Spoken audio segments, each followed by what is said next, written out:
Welcome to Fashion Your Seatbelt, your first-class seat to one-on-one conversations with the fashion industry's top voices. I'm Jessica Michaud, and I created this podcast to share the joy I have in getting to know all the amazing people who bring this creative, inventive, and extraordinary business to life. You'll get to hear the cadence of their voices, the sound of their laughter, and feel firsthand how passionate they are about what they do. Also, I just want to remind you to leave a review. Stars are really trending right now, and it helps other very stylish listeners like yourself find the show. Now buckle up, and let's get started.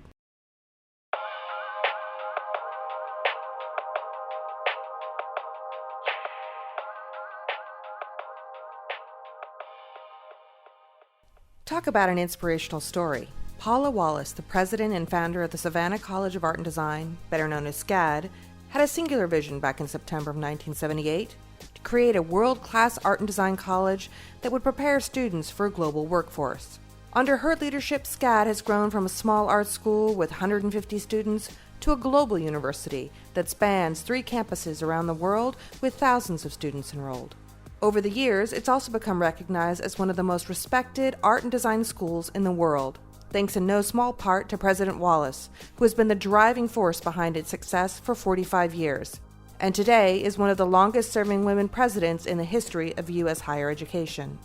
After speaking with President Wallace and reading her charming book, The Bee and the Acorn, which recounts the origin story of SCAD, the things that stand out about her are her drive, her sense of curiosity, and her overarching desire to make sure her students are at the forefront of creative innovation. She is forever looking for ways for SCAD students, faculty, and alumni to connect, collaborate, and share their unique knowledge and perspectives. And President Wallace clearly believes that creativity is essential not only for economic growth, but also that artists and designers play a vital role in shaping the world. President Wallace, it is such a pleasure to speak with you. Thank you for taking the time. Jessica, I'm so glad to meet you. I want to go all the way back to the beginning because I just am so impressed by the audacity of the dream of SCAD, and I want to know about where that drive and belief in yourself came from, because it really, brought up from your own soul, really, this whole school. I just saw a need for it. I saw that there was a need for a compassionate, nurturing university that was also specialized. We always think about professional schools as being medicine or law, but really designers and artists these days need that same sort of professional instruction and tutelage and understanding of what their role in the world is, because I know our students want to change the world. And as an educator, I feel the same way. And, we all have this ripple effect in the world. And as we realize that and recognize it, then we just take our own roles seriously and try to do the best that we can. I just saw that there was a need for a professional university that focused on the arts and design. And that's what I tried to do. But I also wanted it to include that nurturing, kindness, compassion, understanding, respect for others, that sort of emotional aspect that I really didn't see sometimes in higher education. Mm-hmm. Well, I found it interesting because I know, you have art and design, but fashion also is such a pillar within the school, within SCAD. And Yes. Usually you see fashion schools in the fashion capitals in Paris and London and Milan and New York. What made you think that this kind of school could survive in a place like Savannah? It's kind of outside the norm in thinking. Well, I just thought that it was a beautiful place. I felt like students would be inspired in Savannah. And now our 3 locations, Savannah, Atlanta, and Lacoste, they all really inspire students in different ways. Students need to express themselves. They need to be themselves. And sometimes when they're in a very busy, kind of overwhelming metropolitan area, they can be consumed with the trends instead of really finding their own voice. And so I just find that our students, they want to be themselves and they have something to say. They come from all over the world. And so it creates this unique melting pot especially in Savannah, in this very kind of nest of a quaint historic seaport town. It's always been an international town because it is a seaport. But bringing all of our students from all over the world to Savannah, it just creates this frisson between the quaint and the historic, and also the new and the different and the evolving and the creative. I just find that students seem to thrive in that environment. Well, that's what I've heard from some of your former students. They've really praised that the location is so inspiring for them, and it's really, been activated a lot of their creativity. So you're absolutely spot on with that.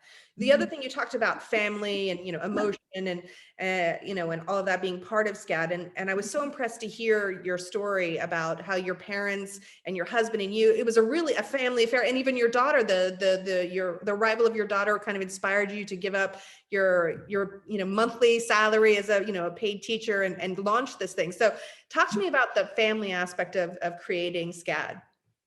I definitely received a lot of encouragement from my parents. They gave up they came out of retirement and helped me. They donated their retirement savings to start and buy our first building of SCAD. They helped me babysit with my daughter, so I didn't feel guilty about going off and leaving her and working 24/7 at SCAD. My mother joked that we were like itinerant workers, and that we worked night to day, and she would say sometimes, well, we only worked half time, we worked 12 hours a day. So she really helped me so much, and she inspired me. She always encouraged me to try new things and to just evolve as a person. So I really owe a lot to my parents. We discussed SCAD around my kitchen table, and they supported me. They believed in the dream that I had to create something good in the world. I will say now, there are thousands and thousands and thousands of people involved in SCAD. So it's not literally my family, although I do feel like they're family. And I do notice, the other day, a graduate student wrote to me and she said, I just wanted to thank you because I received such a great education like 25 years ago at SCAD. I pursued my dream job in the carpet industry, actually. And she said, now I'm back at SCAD in my MFA program, and my two daughters are at SCAD in their undergrad. But I find many families have siblings that come to SCAD, and now we have legacies. We have second generation students whose parents, sometimes they met and married at SCAD, or sometimes they became business partners and then they told their family or friends about SCAD. So it's grown to be a really big international family, and we do have that family feel about things. Yeah, family on so many different levels and so many different prisms of the idea of family. SCAD has been at the heart of all of that. I have to say, I look on your website, I look on the social media, and you are everywhere. Like there's always an event. I see you at every single thing. I mean, you reinvigorated the downtown, the chalk art festival, the sidewalk festival. You've done podcasts, you do interviews with creatives. I wanted to talk to you really about how you manage your time and your energy. How do you deal with that? Because like you said, it's like a 24/7, 365-day job. How do you kind of focus your energy? How does that work for you kind of on a more specific level? Well, first of all, I have a great team of people at SCAD, so I definitely don't do everything myself. I direct my attention to where I think it's needed at the moment. And if I see something that's, I have, an idea, a kind of lightning flash idea, we should do this, then I will go forward and get it done. And then I insert myself wherever I feel like I'm needed, and definitely directly with our students. I mean, the students are the heart of SCAD, and I find such joy in spending time with our students. That's where a lot of my time is devoted. However, now that we have 50,000 plus alumni, I do spend a lot of time with alumni too, and I've created several programs specifically for alumni, like a funding program to fund their big ideas, like an alumni atelier where they're provided with a studio and housing and a stipend to create their work that they have been maybe had in the back of their mind for a while that they wanted to create. So a lot of my time now is devoted to alumni. What was it's so interesting that you say that, because I haven't heard other teachers talk about supporting students that are already out in the world, the alumni. Why did you find yourself drawn to, let's continue to support their second act or whatever their creative energies are in this moment? What was the thinking behind that? Because it's really interesting. Their aspirations, and sometimes, as I gotten to know them when they were students, for instance, one graduate who participated in the alumni atelier is Madison Hamburg. I got to know him when he was at SCAD. He had a personal tragedy, but he persevered and finished his degree, and then we just stayed in touch. And I knew he had a dream to create a documentary actually about the death of his mother.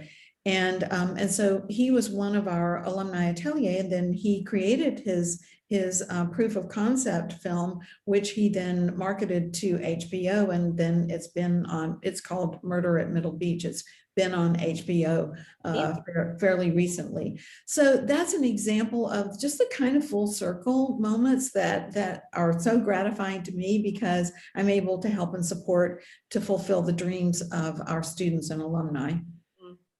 I want to get this right, because these are some impressive numbers that I saw. So the academic offering has nearly doubled from 2000 into 2021. Student enrollment has nearly tripled from fall 2000 to fall 2020. And the university's endowment has grown from less than 1 million in 2000 to 237 million in 2021.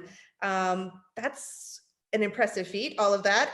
How do you instill in your staff and faculty that sense of drive and purpose to get such impressive numbers? I want to know about that leadership aspect. Well, we focus on the mission. These numbers come as a result of focusing on the mission.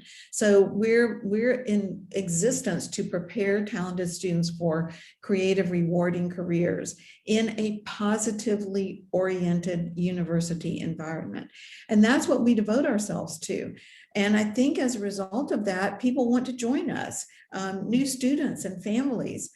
Families want their students to be at SCAD. When they walk around, parents often say, can I live in this dorm? Or they want to come and join with some of the offerings that we have. And sometimes they do. So I just think that it's so appealing when you cast yourself in this role of being a creative in an evolving, inventive environment where you're encouraged. Mm-hmm.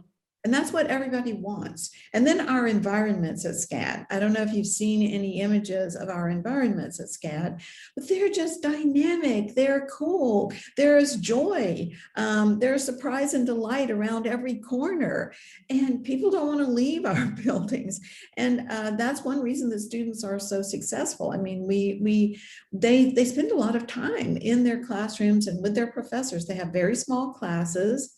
We have grown, but we maintain the class size at about 20. And so students get a lot of individualized attention. And then they have 3 advisors. They have a faculty advisor, they have a career and alumni success advisor, and they have a student success advisor who helps them plan out, their course of study. And many of the students choose to minor, double major and minor, or stay on and get a graduate degree. And so all of these aspects of SCAD, they just kind of come together to create all these unicorns. Mm-hmm. I don't know if you saw our recent book that we published called 7 Lessons for Dreamers and Makers. No, I didn't the opportunity. I'll say that. But it's because so many people are out there, they want to have a thriving, rewarding life where they do make a difference in the world.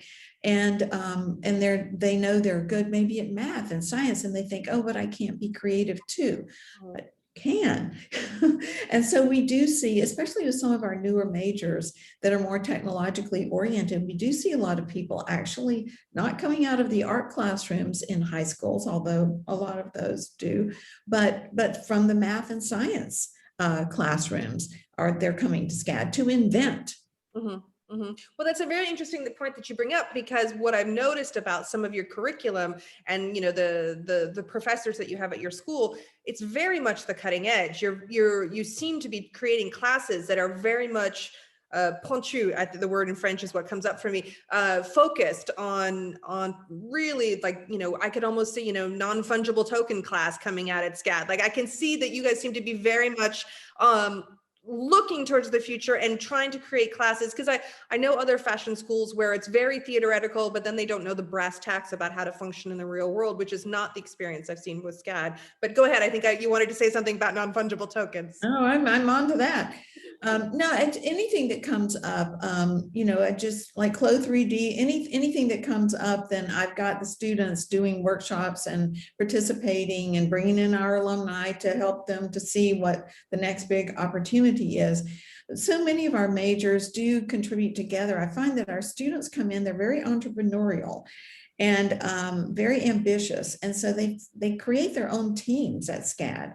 So a filmmaker may then choose someone from fashion to create the costumes for their film, and someone from painting and illustration to create the scenic design, and someone from sound design to create the soundtrack. And so many of the majors do really work so well together. For instance, a lot of film related programs of study. And as you probably know, Georgia is the #1 film producing region in the world. It's booming, and it has been for some time. And so not only do our graduates go to work in that film industry, but really in New York, LA, all over the world. But we teach visual effects, we teach motion media, we teach sound design, we teach production design, we teach film, we teach dramatic writing. So believe me, anything you need to make a film, we have not only the equipment, but we have the talent. You're talking so much about the students. You started the school in 1978. Can you talk to me, has there been an evolution in relationship to the students? Do you see a change in the student body? Since the way they think, the way they act, maybe the student body itself, how's the student body changed over the years? Well, I studied the generational shifts, and we have speakers come and speak to our faculty about it too, like Neil Howe, who coined the term millennial. And so the Gen Zers do have different priorities, but you know what? They're very much like the greatest generation. They're very focused on a career. They want a stable life.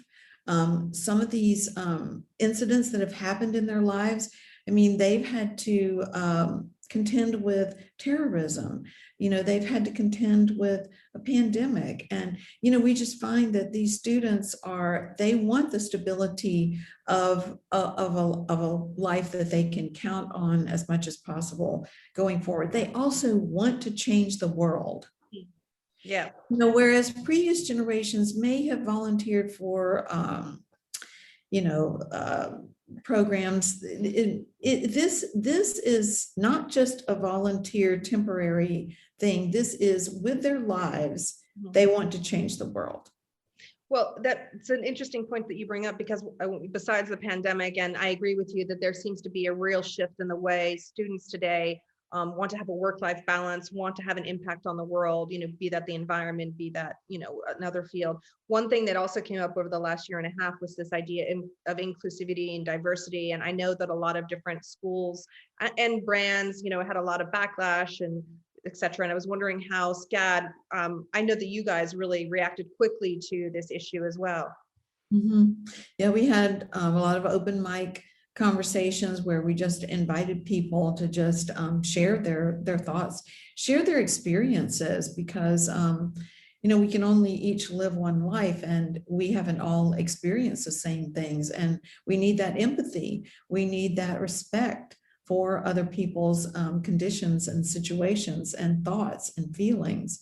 And so we jumped right in to doing that. I mean, SCAD has always been very diverse because we have so many students from other countries, and because of the subjects that we teach, they have an innate appreciation that what the other students are doing is difficult, and they admire it. So it's not as though the graphic designers aren't the biggest fans of the painting students. They are. And then the painting students are the biggest fans of the art historians, and the art historians are the biggest fans of the graphic designers and the illustrators. So it's kind of a mutual admiration society within SCAD, in that, you know, all of the different majors do admire the study of the others, and they recognize that is what the other students are doing is very difficult. I do have to ask you about you as a female leader, as an example of a woman in power. I wanted to ask you kind of what kind of life lessons would you want to give to future, you know, to women, to future female leaders? What are the things that you want, the nuggets of knowledge that you've learned over the years that have really helped you along the way, that you would want to give to them? Well, I think just to recognize that each person has a deep capacity for knowledge. And all knowledge is not factual. Sometimes we learn through reason, but sometimes we need to attend to feelings. And maybe that's something that is more seen in women leaders, that we think of both, that facts and reasoning are very important. Knowledge is very important, but when you combine facts with feelings, that's when you get into the realm of insight. And I think that's what propels us forward. I also think, you know, basically I'm an optimistic person.